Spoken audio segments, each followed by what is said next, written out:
लोग आए हैं आज यहाँ राजधानी में और हमारे साथ हैं प्रदेश अध्यक्ष जी टल महासंघ के। जो हमारी जो मांगे थी एनटीपीसी के संबंध में जी आज आदरणीय भाई साहब से मुलाकात की यहाँ पे आदरणीय गुलजार जी हम यहाँ पे आए तो भाई साहब से बहुत सकारात्मक ढंग से वार्ता हुई और हमने कहा वार्ता रहने के लिए सुविधा है। अभी तो भाई साहब के द्वारा विधायक जी को वार्ता करके हमारे सिंदर की व्यवस्था यहाँ पे की गई है और जो हम जिस कार्य के लिए इतनी दूर से आए हुए थे हमारा काम भी आज सकारात्मक रूप से भाई साहब के माध्यम से बस संपन्न हुआ और आज हम लोग अपने जोशी मठ में जाके अपने समस्त सहकर्मियों के साथ भाई साहब के द्वारा हमको क्या वार्ता की गई सब ये सम्मत अपनी वार्ता रखेंगे और निश्चित ही सकारात्मक परिणाम भाई साहब के माध्यम से हमको देखने को मिलेगा। और बहुत बहुत धन्यवाद हमारे पूरे यूनियन की तरफ से। हमको तो अभी तक कोई ज्ञान था नहीं इस महासंघ जोड़ने का। महासानिध्य में रह के पूरी जानकारी प्राप्त हुई तो महासंघ के माध्यम से हम लोग सभी यहाँ पे जुड़े तो वैसे। और फिर से लिए चलते हैं प्रदेश अध्यक्ष जी के पास। नमस्कार दोस्तों, बहुत सुंदर आज हमारे एनटीपीसी के जो हमारे कर्मचारी हैं उपनल के माध्यम से लगे हुए आज उनसे वार्ता हुई और सकारात्मक एक वार्ता का दौर जारी है और निश्चित रूप से इनके लिए हम लड़ेंगे और निश्चित रूप से विजय प्राप्त करेंगे। धन्यवाद। साल की बहुत बहुत धन्यवाद। एनटीपीसी निर्माणाधीन तपोवन विष्णुघाट जल विद्युत परियोजना में आज इस बैठक में उपस्थित मेरे सहयोगी कार्यकारी अध्यक्ष श्री महेश भट्ट जी, महिला मोर्चा की सम्मानित अध्यक्ष हमारी मीना रौथान जी, महामंत्री रमेश डोभाल जी और मीडिया प्रभारी प्रदीप चौहान जी। पहले तो आप सब लोगों को बहुत बहुत बधाई किस बात की कि आप नियमितीकरण की ओर अग्रसर हैं। अपने जो दिमाग में आपका चल रहा है कि हम एनटीपीसी में सेंटर का प्रोजेक्ट है, हमें राज्य सरकार लेगी या नहीं लेगी, इस संशय जो बना हुआ है अभी उसका भी हम पटाक्षेप करेंगे। और जैसा कि आप लोग सब जानते हैं कि पहले हम माननीय हाई कोर्ट से जीत के आए और उसके बाद राज्य सरकार जो है एसएलपी लेके सुप्रीम कोर्ट पहुंची। विगत 15 अक्टूबर को माननीय सुप्रीम कोर्ट ने एक फैसला हमारे पक्ष में दिया और राज्य सरकार की एसएलपी खारिज हुई। उसके बीच अब गेंद जो है राज्य सरकार के पाले में आ गई। कोर्ट ने अपना जो डिसीजन सुनाया था, कोर्ट ने जो काम करना था वो कर दिया। अब एटलीस्ट जो हमारे लिए नियमितीकरण पॉलिसी नियमावली बनाएंगे, समान कार्य समान वेतन जो देगी वो कौन देगा? राज्य सरकार। आप लोग कतई संशय ना पाले कि हम उस पॉलिसी में आएंगे या नहीं आएंगे। देखिए, जो माननीय हाई कोर्ट और माननीय सुप्रीम कोर्ट ने जो आदेश दिया उसमें ये तो नहीं कहा ना कि एनटीपीसी वाले को मत देना या टीएचडीसी वालों को मत देना, कहा कि जिक्र करा है या कहीं यही कहा कि जो सेंटर के प्रोजेक्ट है उनको नहीं लेंगे। तो आप क्यों संशय बरकरार? संशय पालने की जरूरत नहीं है। और जहां तक नियमावली की बनने की जो बात आएगी उसमें 100% हम जो है आपका पक्ष लगेंगे। ये आप ही लोग नहीं है, सेंटर के प्रोजेक्ट बहुत हैं हमारे, बहुत सारी स्कीमें योजनाएं हैं जो सेंटर में हमारे उपनल कर्मचारी कार्य कर रहे हैं। पर कहीं भी माननीय कोर्ट ने ये नहीं कहा कि सेंटर के प्रोजेक्ट वालों को आप नहीं कर सकते, पहली बात।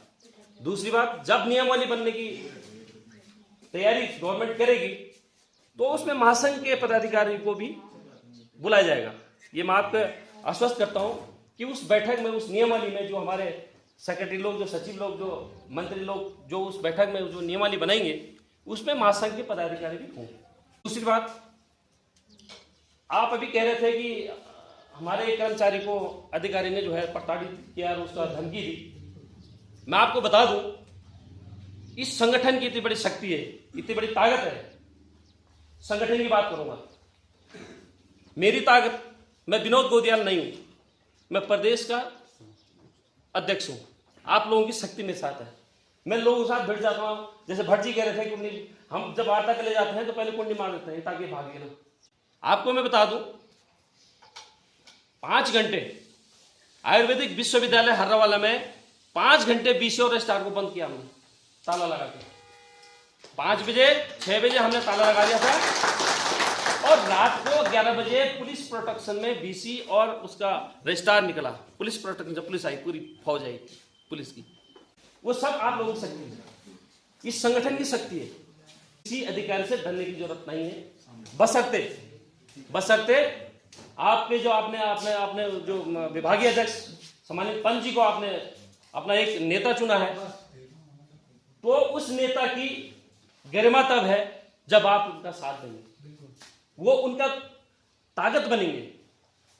आज तक होता क्या है, संगठन की बहुत बड़ी शक्ति होती है, संगठन के नाम पे अच्छे चले जाते हैं, संगठन के नाम पे अच्छे चुकी, सही बात है। और जैसे हमारे जैसे संगठन उत्तराखंड में सबसे बड़ा संगठन 22,000 कर्मचारियों का संगठन हमारा। कर्मचारी जहां हम घुस जाते ना, कर्मचारी एक बार डरता था कि आ गई कुछ ना कुछ करेंगे। हकीकत बता रहा हूं, रात को 11 बजे रजिस्ट्रार ने चेक पे साइन किया, वो तनख्वाह नहीं दे रहा था 9 महीने की। जब हमने बंद किया हमने, जब रजिस्ट्रार, अब वो तो बाद में पता चला कि इसका ऑफेंस क्या है, हमें पता ही नहीं था। वो तो भाई एक बीसी को बंद करना का मतलब बहुत बड़ा अपराध है, क्योंकि बीसी सीधे राज्यपाल से टच होता है। वो तो हमें बाद में पता लगा कि जो है इसका इतना बड़ा, पर हमने उस चीज की परवाह नहीं करते। हमारे भटजी जो है अभी जो कह रहे थे कि हमने मैटरनिटी लीव करी, पितृत्व अवकाश करा, EL CL कहाँ मिलता था, कुछ नहीं मिलता। EL CL हमारा जो वेतन बढ़ोतरी का जो हमने काम किया वो प्रयास महासंघ के द्वारा किया गया, और उनके 7 केस तो उनके पास है, भटजी के पास, भटजी पे जो केस लगे 7 है, अब 4 मेरे पास है। हम इसकी चिंता नहीं करते हैं कि मेरे पे केस लग गया, मेरे पे मुकदमा, हम तो भाई कर्मचारी नहीं पाए, हमने तो कर्मचारी हित में लड़ना है। सुधांशु का नाम सुना आपने? सुधांशु प्रमुख सचिव है, आर के सुधांशु का गला पकड़े था मैंने भटजी ने सचिवालय में धरना प्रदर्शन के दौरान, वो लिफ्ट में भाग गया। तो डरने की कहीं जरूरत नहीं कि तुम्हारा अधिकारी तुम्हें प्रताड़ित कर रहा है, डरने की कहीं जरूरत नहीं। संतोष पंत जी एक बार मेरे को फोन कर रहे थे, उन्हें भी ये शंका मेरे से जाए कि भाई साहब मैं कहीं ऐसा ना हो कि मैं अधिकारियों का टारगेट बनूं। मैंने कहा जब तक मैं हूं संगठन में, जब तक मेरा संगठन तुम्हारे साथ खड़ा है ना, जैसे भट्ट जी कह रहे थे, हम तो चौपर उड़ा के भी वो कर देंगे, इसकी डरने की जरूरत नहीं है। पंत जी आपके साथ आपकी टीम है, आपके साथ आपका प्रदेश संगठन है, आपके साथ आपका महासंघ है। बशर्ते हम अपने अधिकारी के प्रति दुर्भावना न पाले, गलत बातें न बोले। अब ऐसा तो नहीं है कि संतोष पंत जी को हमने अध्यक्ष बना दिया, संतोष पंत निकाल चले गए, हाँ भाई मैं नहीं आता, बता। देखो हमारा हम वेतन किससे ले रहे, उस काम के लिए ले रहे, उस काम के लिए सरकार हमें पैसे दे रही है, तो हमारा फर्स्ट दायित्व है कि हमें ईमानदारी और निष्ठा के साथ अपने अधिकारियों से बात करनी चाहिए, काम करना चाहिए। और निश्चित तौर पे मैं आपको बता दूं कि कहीं कोई डरने की जरूरत नहीं है, कहीं अधिकारी को डरने। अब देखो एक इस आप लोग जो हमसे जुड़े हैं, इसका एक नतीजा 100% मिला होगा कि तुम्हारा जो वो होता है, तुम्हारा अधिकारी जो होते हैं, उनको एक बात तो जरूर लगी होगी कि बेटा ये लोग जो है संगठित हो चुके हैं और इनने जो है महासंघ के एप्लीकेशन ले लिए, ये जरूर उनको पता होगा। उत्तराखंड में कोई ऐसा अधिकारी कर्मचारी नहीं है, कोई ऐसा नेता नहीं है जो उपनल महासंघ को नहीं जानता होगा। उनको पता है कि इनकी ताकत क्या है, और वो ताकत मेरी नहीं, वो ताकत आप लोगों की, आप लोगों की शक्ति। ये आप लोगों की शक्ति है कि आज तक उत्तराखंड का इतिहास है भाई और बहनों, उत्तराखंड का इतिहास है कि पहली बार किसी संगठन का प्रोग्राम माननीय मुख्यमंत्री के घर पे हो रहा है। ये आप लोगों की शक्ति है। संगठन तो कई हैं उत्तराखंड में, सरकारी संगठन है, कई संगठन है। हम जब माननीय मुख्यमंत्री जी पास गए, हमने कहा साहब बहुत बहुत धन्यवाद, आपने एक घोषणा की, एक पहल आपने कर्मचारियों के लिए की है, उसके लिए हम आपका आभार व्यक्त करना चाह रहे हैं, प्रकट करना चाह रहे हैं, आपका धन्यवाद करना चाह रहे हैं। तो सीएम साहब हंसने लगे, क्योंकि सीएम साहब मैं जहां नौकरी करता हूं, आपको बता दूं, मैं विधायक निवास हूं, पंत जी जानते हैं, जहां उत्तराखंड के विधायक लोग, मंत्री लोग की सब व्यवस्था मैं ही देखता हूं, तो मेरे सबसे टच है। मुख्यमंत्री जी जब विधायक जी थे तो हमारे यहाँ उनका आवास था, तो वो बहुत अच्छी तरह से मेरे को जानते हैं। तो वो हंसने लग गए यार कि चलो कहाँ करोगे। मैंने साहब कहाँ करेंगे, हम तो आप देख ही रहे हैं 2018 से कोर्ट में भी लगे हैं, पैसा है नहीं हमारे पास, वेडिंग पॉइंट अगर करेंगे 1.5 लाख से नीचे नहीं जाए कोई। तो बोला क्या चाहते हो, मैंने साहब आपका ये प्रोग्राम, आपका सामान आपके घर पे होना चाहिए। बोला यार ऐसे कैसे होगा, मैंने साहब आप देख लो। कह रहा चल ठीक है मैं बात करूंगा। 2 दिन बाद उनका OSD का फोन आ गया कि सीएम साहब आपने कौन सी जड़ी बूटी सुना दी थी सीएम को। मैंने क्यों, क्या हुआ कि सीएम साहब ने जो है आपका प्रोग्राम मुख्यमंत्री आवास रख दिया। मैंने कहा बहुत बहुत धन्यवाद। तो ये शक्ति है हमारी, ये संगठन की शक्ति होती है। अकेला आदमी कहीं संघर्ष नहीं रहा, तुम्हारा संगठन नहीं था ना उस समय, अधिकारी ने धमका दिया ना। आज अगर धमका के दिखा दो तो उसको पता है कि सारे लोग आ गए, डरने की जरूरत नहीं है। अभी जब आपका सेवा विस्तार नहीं हो पा रहा था तो पंजी मेरे पास आए, हमने भाई 2 मिनट बस तब चल रहे, पंजी आए और ठीक है, बहुत अच्छा लगा कि आप लोग हमसे जुड़े, बहुत बढ़िया लगा। और उसके लिए हमने एक प्रयास भी किया है। चीफ सेक्रेटरी के यहाँ से हमने लेटर भी लिखवाया आपको उनको मेरी बात भी हुई थी उनसे टेलीफोन पे, पंजी वहीं थे, मेरी टेलीफोन भी बात हुई। मैंने कहा साहब आप होता क्या है, ये भाजपा गवर्नमेंट है, पहले डबल इंजन सरकार थी, अब ट्रिपल इंजन सरकार होगी, अब पंचायत चुनाव आएंगे तो चौपर इंजन सरकार हो जाएगी। गवर्नमेंट क्या करना चाह रही है, प्राइवेटीकरण। क्या तुम जब उत्तराखंड की जो भी जिस भी डिपार्टमेंट में आउटसोर्स व्यक्ति की जरूरत होगी तो वो फर्स्ट प्राथमिकता किसको देंगे, उपनल। जैसे हमारे डोभाल जी कह रहे थे, हम इसी प्रदेश के बच्चे हैं, हम इसी प्रदेश के हैं, हमने ही कहीं ना कहीं इस प्रदेश को बनाने में कहीं ना कहीं नारेबाजी हमने भी की होगी। गाड़ी के छत पे बैठ के मैं भी किया हूं, मुझे भी पता है, पौधा झुंगारा खाएंगे उत्तराखंड बनाएंगे। तो क्या हमने इसलिए बनाया था उत्तराखंड कि पहले उपनल के थ्रू लगाओ, उसके बाद प्राइवेटीकरण करो? इसका कारण क्या है मैं बता दूं आपको। एक एग्जाम्पल कल मेरे पास आया था, आयुर्वेदिक डिस्पेंसरियों में 155 लोग, इन्होंने क्या किया, आउटसोर्स है, जो उपनल के जो 153 लोग लगे थे उनको क्या करना, जैसे आपके साथ हुआ, आउटसोर्स करने का काम कर दिया। 12-12, 13-13 साल जो काम नौकरी कर रहे हैं वहां, और उनका जो है प्राइवेटाइजेशन कर दिया, उसका संज्ञान लिया, और कल ही उनका आज मेरे ख्याल से ऑर्डर हो जाएगा जाके। भाई क्यों, ऐसे क्यों? लेकिन उपनल की हमारी उत्तराखंड सरकार की आउटसोर्स एजेंसी, रेवेन्यू तो कहीं ना कहीं सरकार को हम भी जनरेट कर रहे हैं, कहीं ना कहीं टैक्स हम भी तो दे रहे हैं। 100 करोड़ का टर्नओवर है उपनल का, ये कहां से आया हो? हमारे 2.5% से तो चल रहा है। दूसरा, अभी जैसे भट्ट जी कह रहे थे कि पहले हम लोगों की प्रोटेक्शन कुछ नहीं था गवर्नमेंट की तरफ से, कोई मर गया तो मर गया, कोई कर्मचारी तो किसी का एक्सीडेंट होता था तो 7 नहीं मिलती थी, कुछ नहीं मिलता। पहले तो हमने जो उपनल फौरी राहत देता है, अगर दुर्भाग्य से किसी का एक्सीडेंट हो गया या मर गया उपनल कर्मचारी, तो उसको एक 15,000 की सहायता उपनल देता था, 15,000। उसको हमने बढ़ा करके 1 लाख रुपए कराया माननीय मंत्री जी की घोषणा। उसके तुरंत बाद जो है परसों उपनल के राजनीति में 2 मार्च को उस राहत सहायता को 1.5 लाख रुपए कर दिया। और एक काम और हमने कराया है कर्मचारियों के लिए कि जैसे किसी का ड्यूटी के दौरान कोई एक्सीडेंटल केस हो जाता है, उसकी डेथ हो जाती है, तो 50 लाख का बीमा जो है पीएनबी देगा उसको। आप लोगों को मैं एक और बात बताना चाह रहा हूं, भगवान न करे किसी के साथ कोई ट्रेजेडी हो, भगवान न करे, सब सुखी रहे, कुशल मंगल रहे। आप अपना अकाउंट जो है, जो आपका अकाउंट है पीएनबी में, उसको सीएसपी अकाउंट होता है। क्या अकाउंट होता है? सीएसपी। कितने लोगों ने करा रखा हो? पंजी, मैंने उस दिन बात भी की थी आपसे। आपको मैं निवेदन कर रहा हूं, सभी लोग उसको सीएसपी अकाउंट आप करेंगे, उसमें मेरा कोई फायदा नहीं है। तुम कह रहे हो यार इसको अध्यक्ष जी को कोई फायदा होगा, फायदा कुछ नहीं है। भगवान ने करे कोई बात हो जाए तो जब तक वो सीएसपी अकाउंट नहीं होगा आपका, तो आपको क्लेम नहीं मिलेगा। उस अकाउंट को आप कुछ नहीं करना, उसमें आप प्रबंधक के नाम से एक एप्लीकेशन देंगे कि मेरा सैलरी अकाउंट को जो है सीएसपी अकाउंट में परिवर्तित किया जाए। वो जरूर कर लीजिए आप, वो जरूर करना आपको, ठीक है। और मैं आपका बहुत बहुत धन्यवाद भी करूंगा निश्चित रूप से, जो आपने आज इतना बड़ा हमारा स्वागत समारोह किया।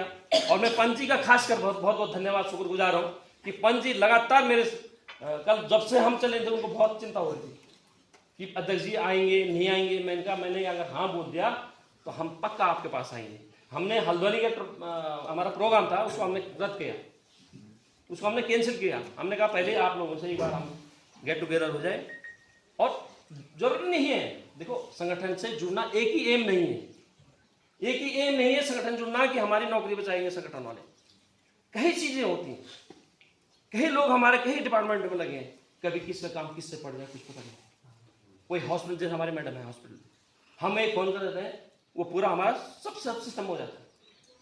भगवान न करे कहीं किसी को कोई जरूरत, खाते विभाग हमारे लोग हैं, किसी का राशन कार्ड बनना है, फोन कर दिया, वो फर्स्ट प्योरिटी मिलती है हमें उपनल के नाम से। अगर उपनल, क्योंकि उत्तराखंड तो पूरा उपनल से ही चल रहा है, कौन सा ऐसा डिपार्टमेंट है जहां उपनल के कर्मचारी होंगे? हर जगह, चाहे वो स्वास्थ्य में हो, शिक्षा में हो, एजुकेशन में हो, बिजली में हो, कहीं भी हो, और कहीं ना कहीं जरूरत पड़ती है। ऐसे नहीं कि संगठन हम एक ही एम से जुड़े कि भाई खाली एक ही एम से जुड़े, नहीं, किसी का बिजली का कनेक्शन करना हो, कई चीजें हैं संगठन जुड़ने के, कहीं फायदा भी है। तो निश्चित रहिए, मैं बड़ी बात तो नहीं कहूँगा, मैं जब भी नियमावली बनेगी, जब भी गवर्नमेंट इस ओर एक कदम तो गवर्नमेंट ने ले लिया, एक स्टेप बढ़ गई। एक बहुत बड़ी बात है कि आज तक का इतिहास है कि किसी मुख्यमंत्री ने कोई घोषणा की होगी उपनल के लिए, की किसने? खाली हम जब जाते थे, जब धरना प्रदर्शन होता था, तो हमें खाली एक आश्वासन मिलता था, कर रहे हैं तुम्हारा कर रहे हैं। और दूसरा क्या होता था, मैंने तो कई बार विधानसभा में क्वेश्चन भी लगाया, तो उनका एक एग्जाम्पल होता था कि यार तुम्हारा मामला तो सुप्रीम कोर्ट में लंबित है। अब वो बहाना हो गया खत्म। अभी जो भट्ट जी कह रहे थे कि ये घोषणा ऐसे ही नहीं की गई, कराई गई। हमने 30 गई है, 30 मार्च, हमने एक ऐलान किया था कि आपका धरना प्रदर्शन जो है देहरादून में नहीं होकर के दिल्ली जंतर मंतर पे होगा।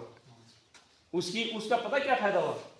पीओमएन ने उसका संज्ञान लिया कि यार ऐसा क्या आफत आएगी 22,000 कर्मचारियों के प्रति कि अपने प्रदेश को छोड़ के सेंट्रल गवर्नमेंट के उसमें धरना प्रदर्शन करना जा रहे हैं।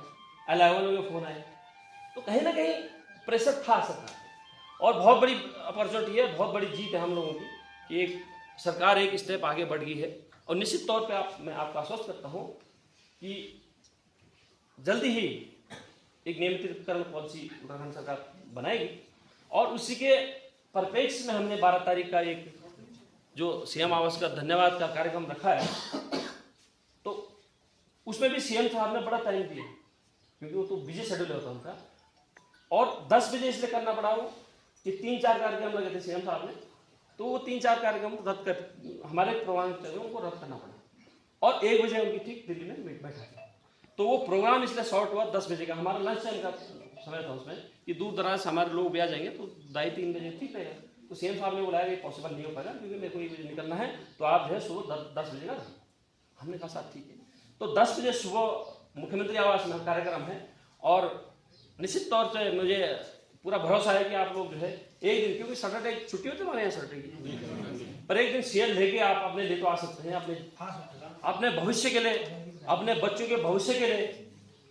निश्चित तौर पे जब हम देखो सरकार का हम मुर्दाबाद कर सकते हैं, तो सरकार का हमारा भी दायित्व है कि हम सरकार का जिंदाबाद भी करना चाहिए हमें, क्योंकि सरकार ने एक स्टेप आगे बढ़ा है। तो पुनः मैं आप लोगों का और खासकर पंत जी और उनकी टीम का मैं बहुत बहुत धन्यवाद करता हूँ कि निश्चित तौर पर उन्होंने कल से जो हम तो गदगद हो गए कि हमारा जो आवा भक्ति, जो हमारा सम्मान आपके द्वारा किया गया, उसके लिए मैं पूरा 22,000 कर्मचारियों की तरफ से बहुत बहुत धन्यवाद करता हूँ। देखो मुझे अच्छा लगता है, मुझे अच्छा ये लगता है कि मैं तो नहीं कहूँगा, मेरा संगठन और मैं जिस संगठन ने मुझे यहाँ तक पहुँचाया वो किसी कर्मचारियों का काम कर रहा है, किसी की रोजी रोटी बचा रहा है। आप निश्चित हमारे रमेश जी कह रहे थे 900 लोग, तो इन्होंने 24 की घटना बताई कि 900 लोगों को हमने बाहर किया। खुद उन्हीं के डिपार्टमेंट में कितने थे, 2200 कर्मचारी थे, और उनको उन्होंने प्राइवेटाइजेशन कर दिया था वन विभाग में। और जब हम धरना प्रदर्शन पाए वहां, सूद ने आज विभागीय मंत्री जी को जमीन पे बिठाया नीचे, और इनका एमडी को यहाँ बैठे हमारे साथ धरने में। आप बताओ, आप जो 15 साल जिसको हो गए, 10 साल जिसको हो गए डिपार्टमेंट में, अब आप उसको प्राइवेट करने जा रहे हैं? कौन सी पॉलिसी भाई? हमारा हम इंसान नहीं है, नेचर अलग है काम का भाई। मैं उपनल से हूँ, कोई पीआरटी से है, कोई आउटसोर्स है, तो हम इंसान ना, मानव तो है, एक ह्यूमन बीइंग भी तो होना चाहिए। तो ठीक है, तुमने यार 15-15 हज़ार रुपये हमें सैलरी मिल रही, उसका भी आप प्राइवेटाइजेशन कर रहे हैं।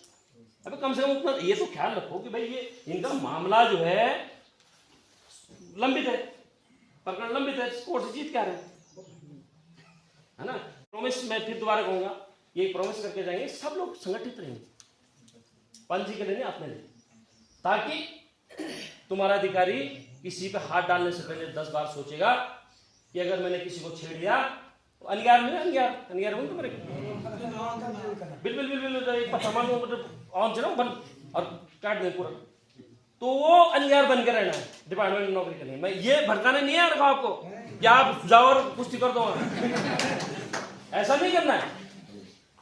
मैं एक एग्जांपल दूंगा आपको, हमारा सदस्यता कार्ड बनता है महासंघ का, पेयजल निगम में एक भाई था हमारे कंप्यूटर ऑपरेटर, उसने कार्ड बना दिया अपना 200-250 रुपये लेके उसने कार्ड बना दिया। अब कार्ड बनाया तो जो है वो उसका वो दूसरे दिन से कभी 11 बजे आए ऑफिस, कभी 11:30 बजे आए, कभी आए ना अपने बॉस का फोन नहीं उठाए, और 2 दिन में 4 दिन में 5 दिन में उसका अधिकारी उसने कहा यार कि अपने हक के लिए बोलते ना, अपना हक अगर मांग के, पहले हम मांगते हैं, आप अगर मांग के नहीं मिलेगा तो छीन के लेना पड़ेगा, ये वक्त आ गया छीनने वाला। तो मैं ज्यादा समय न लेते हुए और पुनः आप लोगों से निवेदन कर रहा हूं मैं आपसे कि आप लोग 12 तारीख का जो एक भव्य और दिव्य प्रोग्राम माननीय मुख्यमंत्री जी ने हमारे लिए रखा है, उसमें आप भागीदार बने, उसमें आप आपकी जो ये समस्या जो आप कह रहे थे, इसको भी हम जो जटिल समस्या है उनको हम सीएम माननीय मुख्यमंत्री जी के पास रखेंगे कि साहब ऐसी जटिल समस्या भी हमारे साथ नहीं आनी चाहिए। और निश्चित तौर पे ये संगठन आपके साथ हर पल खड़ा है। आप पंजी कभी ऐसा होता ना कि मेरा फोन नहीं उठता है, वैसे बहुत कम होता है, रेयर चांस होता है कि मीटिंग हो बैठे हो, तो आप पर्सनल भी पंजी से मेरा नंबर ले सकते हैं, कोई भी समस्या हो सकती है, आप भट्ट जी का नंबर ले सकते हैं, महिला मोर्चा हमारी मीना राव थान जी का मैं आपको बता दूं, ये ऐसी लेडीज है, मैं आपको महिलाओं को, मेरी बहनों को, महिलाओं को मैंने गलत मत सोचना, ये लेडीज ऐसी है, अधिकारी भी डरते हैं। और जब भी हमने मैडम आज वहां चलना है, कभी ना नहीं, और भिड़ जाती, लड़ जाती अकेली लेडीज, उनको अभी उनकी भाषा सुना तो उन्होंने कहा कि मैं अकेली बहुत हूं। तो ऐसे ही आप लोगों को भी एक आयरन लेडी जिसको बोलते हैं वो बनने की, खासकर महिलाएं चिपट जाना अनिवार्य की तरह। तो निश्चित तौर पर आप लोग, मैंने आपका बहुत समय ले लिया, आपने भी ड्यूटी जाना होगा, हमने भी ये 2-3 प्रोग्राम हमने निपटाने हैं, और पुनः धन्यवाद करता हूं आप लोगों का। और एक रहिए, एकजुट रहिए, और अपने पंजी जो हमने आपको एक नेतृत्व दिया है, पंजी का आप साथ दीजिए। और पंजी आप जो आप आशंका जता रहे थे ना कि मेरे को चिन्हित कर दे, कुछ नहीं, कोई चिन्हित करने वाला अगर खड़ा है ना तो उसको हम बिठा भी सकते हैं, आप निश्चित रहिए, ये महासंघ आपके साथ है। जब भी कोई भी समस्या आप लोगों के सामने आती है, महासंघ एक कॉल कर देना, आपकी हर समस्या का समाधान करने का पूरा प्रयास हम करेंगे, पूरी कोशिश रहेंगे। हम तो ये जो टीम बैठी है ना, अभी तो हमारे महामंत्री नहीं है, वो कहीं जाना था उनको, हम तो नौकरी ही नहीं करते हैं, मतलब नौकरी नहीं करते, मतलब समस्याओं पे पंजी को पता है, मेरे यहाँ मैं बाद में आता हूँ, ऑफिस में पहले जेई पंचायती राज में 40 लोगों को हटा दिया था, वहां पर उन्हें नियुक्ति आ गई, उनको बाहर कर दिया, वो आ गए मेरे पास।